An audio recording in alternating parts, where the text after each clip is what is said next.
Hello everyone and welcome to the Food Review UK Awards 2016. This is where we're going to look at some of the best and some of the worst products in 2016, and we're going to have a little chat about some just trends that we've noticed and overall comments on the year as well. So without further ado, let's head over to our first award, which is Best Pizza of the Year. I have to say, this is actually quite a disappointing category because there's only one player in the game this year. There really is. And it's Papa John's. And you might be watching this channel as a long-term viewer and be thinking, well, you're biased. You love Papa John's over Domino's and Pizza Hut. And that's true, I do.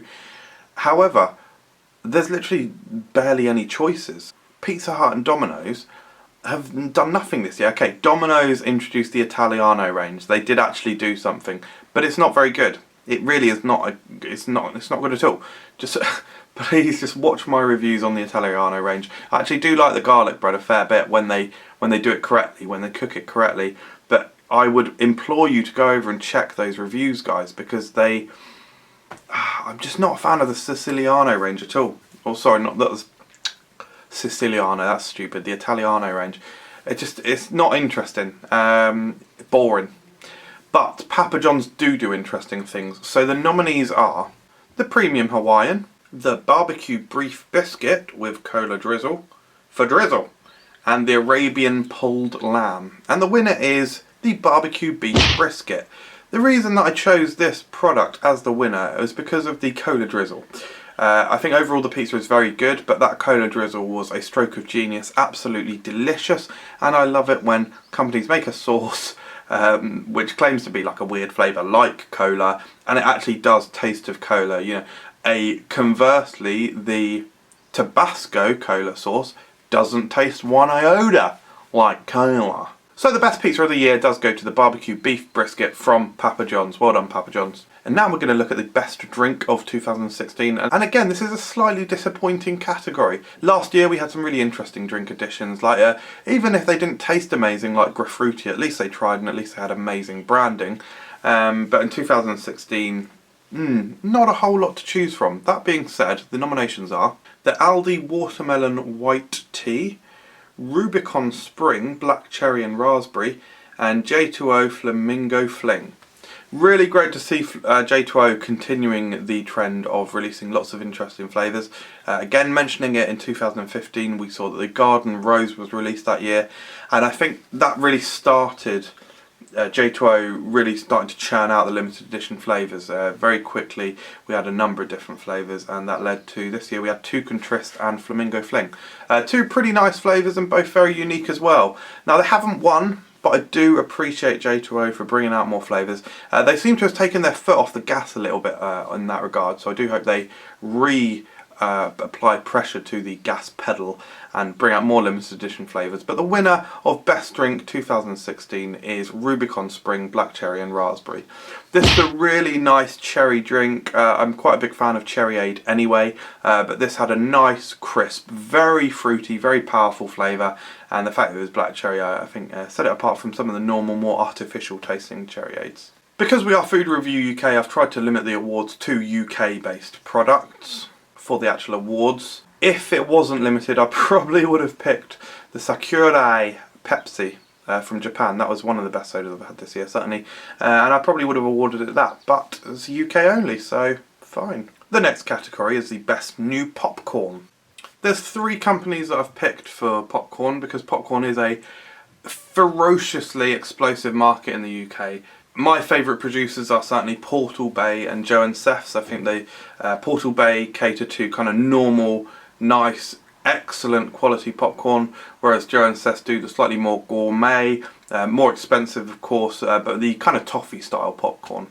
And then in the middle you kind of got Tommy Tucker, our friends Tommy Tucker, who we've worked with before, and in fact I think all of these guys have actually sent us products in the past. So thank you to them for helping us out. However, the nominations for the best popcorn are Joe and Seth's Frob's Cottle, the BFG popcorn, Thomas Tucker Coconut popcorn, and Portal Bay Sriracha. Mentioning Portal Bay quickly before we move on to the winner. Yes, I do have to break it to Portal Bay that you're not the winner, but it was a huge privilege that I was actually able to try the prototype version of the sriracha popcorn. Go and check out the review for the sriracha popcorn that we did, because I talk about it in a little bit more detail. But that was actually one of the highlights of my year in Food Review UK, and actually one of the highlights of Food Review UK in general for me. That being said, whilst the popcorn was delicious, I'm choosing the winner for this year, best popcorn, to be Joe and Seth's Frobscottle. The reason for this is that it's a very bold and interesting new flavour. It's raspberry, mint and toffee / caramel flavour, and it was supporting BFG. So normally, even looking at popcorn that supports movie releases, we look at the Minions popcorn from Tommy Tucker that came out a couple of years ago, 18 months, something like that. There is a review for it on the channel. It was a fairly good popcorn, but it was just banana flavoured popcorn. It was kind of nothing too special done. What Joe and Seth's have done, they've made a totally unique flavour, absolutely in the tradition of the movie that it was representing. So it's not just like a cash-in kind of tie-in with a brand or an IP. And I really like the flavour, and above all else, I loved the packaging design. It looked so bold and really well deserved. Best popcorn of the year. Next up is another snack, best crisp product of the year. And we've got 3 nominations, as we have with all of them, so it's pointless saying that we've got 3 nominations. They are Piper's Thyme and Rosemary, Kettle Bites Maple Barbecue, and Seabrook Lattice Jalfrezi. The runner-up is Seabrook's Lattice Jalfrezi. I just had to say that they're a runner-up, even though technically there's no runners-up this year. But I just wanted to say a few words around it. They captured the flavour of Jalfrezi so well, and it's a really powerful, deliciously spicy, and authentic tasting crisp. Really good quality. And it's a bag that I have gone back to again, which doesn't happen a whole lot with me, because of course I like reviewing food. It means I have to try a lot of different foods and don't often get to go back to the same food, but that is one that I have returned to. However, one that I've returned to multiple times is the Kettle Bites Barbecue Maple. So that is the winner this year. At the time I actually wasn't super blown away by it, but they really do grow on you, and I love that they are a healthier snack. Certainly still probably not amazingly healthy, but they are a whole grain, healthier, crisp alternative. And you don't get a whole lot in the bag, but they do give you enough, nourishment to feel that you've had a proper bag of crisps. And the flavour is excellent and very unique, and again I love the branding on it, so very well deserved. This is another disappointing category, the best chocolate of the year. And again, we've got slim pickings, guys. There was hardly any new chocolate bars this year. Probably if there was an award for biggest disappointment, it would go to a chocolate bar. It would go to the Kit Kat cookie dough flavour. I personally think it's a piece of shit. I know a lot of people seem to really rave about it, but they're wrong, I'm afraid. They could have made an absolutely amazing one. They could have made a cookie dough centre, an actual granular, dense, chewy cookie dough, like an actual cookie dough in the middle of a Kit Kat would be amazing, I have no doubt, as long as they could inject it with a very powerful flavour to fight up against the wafer and the chocolate. But what they did was, of course, as we all knew they would, they made a crappy flavour cream, and it was a cream in the middle, and a pointless product. Made me so angry. Angry to the point actually that I might even do a rant video about that very product. The nominations are Galaxy Duet Toffee Popcorn, Kit Kat Dandelion and Burdock Chocolate Teddy, and Cadbury Chopped Nut. I mean, when I was going through and reviewing the year, I was like, really? I have to pick a winner out of those 3? Like I say, I bloody love Galaxy. Nothing against either of these bars. I can't remember exactly what I rated them, but they were probably both 5 stars. Really good stuff. And indeed Cadbury's I like, but they're all just very boring. So if it wasn't for the Kit Kat Chocolate Tree Pop-Up one, the Dandelion and Burdock, this would be an absolute shit show of a category. I think, the fact that that was a limited edition bar that was available only for like 2 weeks at a pop-up shop, I mean, it is the winner, it is the best one that we tried this year, so well done to Kit Kat for that. However, Kit Kat also gave us the cookie dough, chunky. Yeah, so a mixed bag really for chocolate. I think the companies really need to put a little bit more effort in next year.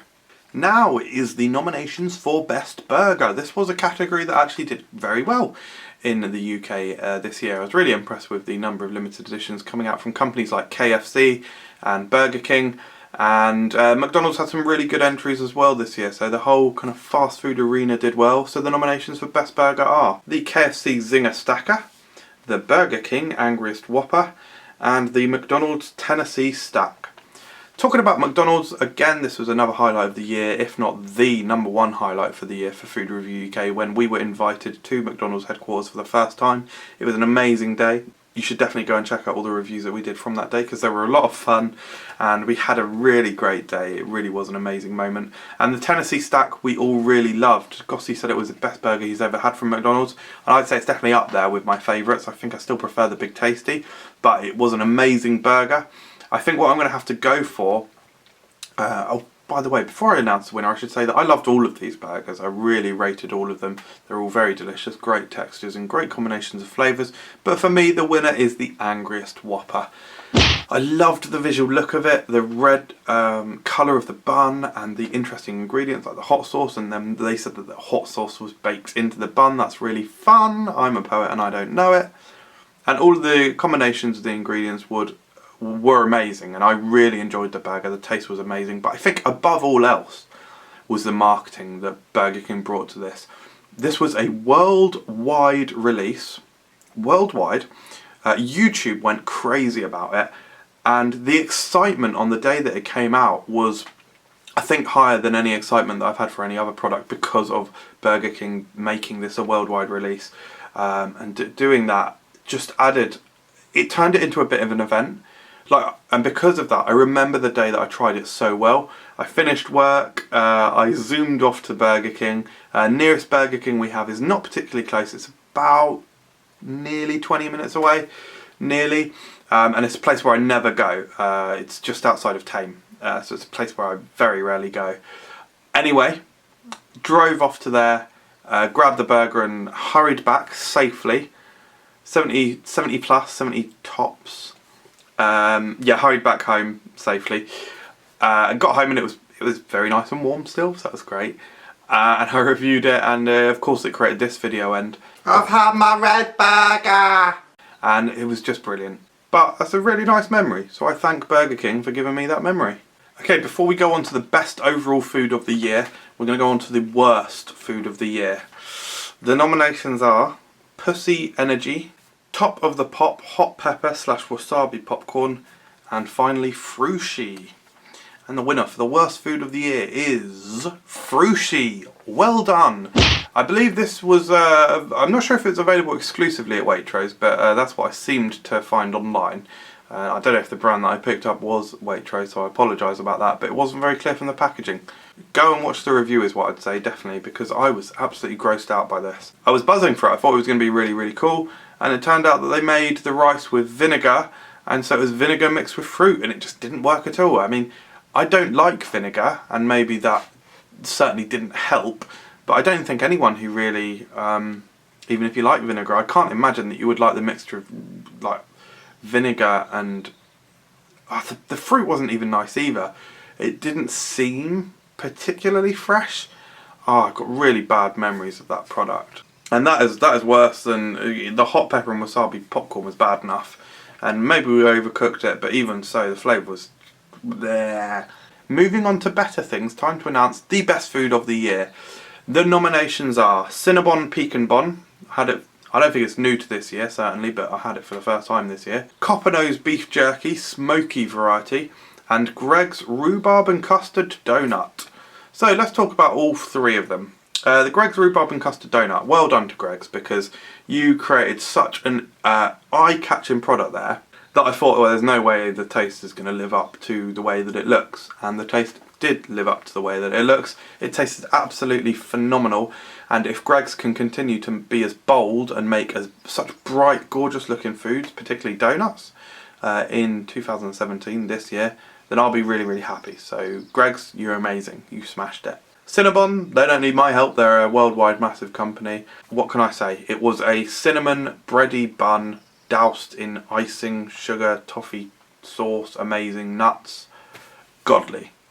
However, the winner of the Best Food 2016 from Food Review UK is Copperno's Beef Jerky Smoky Variety. Again, this is linked to a very great memory, one of the highlights of the year Food Review UK. This is when we went to the Good Food Show, BBC Good Food Show Summer, at the Birmingham NEC. We saw this little beef jerky stall, and I'm not the massivest fan of beef jerky. I like it, definitely, but I'm not crazy about it. And tried some of this jerky, and I was just blown away by it. The smokiness and the richness. You chew it down in your mouth. It's very dry indeed, but you chew it down and you get the juice that comes out of it, like mixed with your saliva, and it's so salty.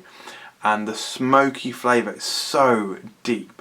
It encompasses your whole mouth. It's so rich, and it's really, really great. Now, I've given this beef jerky to a few people, and not everyone has been as crazy about it as I have been. However, I absolutely adored it. I actually bought 5 bags of it the other day. Because it was the first time I'd bought it since I tried it at the Good Food Show, and it was just as good. Absolutely satisfied. So if you do want to try some, just Google Copper Nose beef jerky because you will find it, and it was the smoky variety that I really, really loved, and has won Food Review UK's Product of the Year 2016. So well done, Copper Nose beef jerky. You're absolutely smashing it. Thank you very much for watching the award show, guys. Let us know in the comments below what your favourite product of the year was, or any comments that you've got about anything that I've said in this edition. And subscribe to the channel for more videos if you're new. And of course, join us next year for the 2017 awards.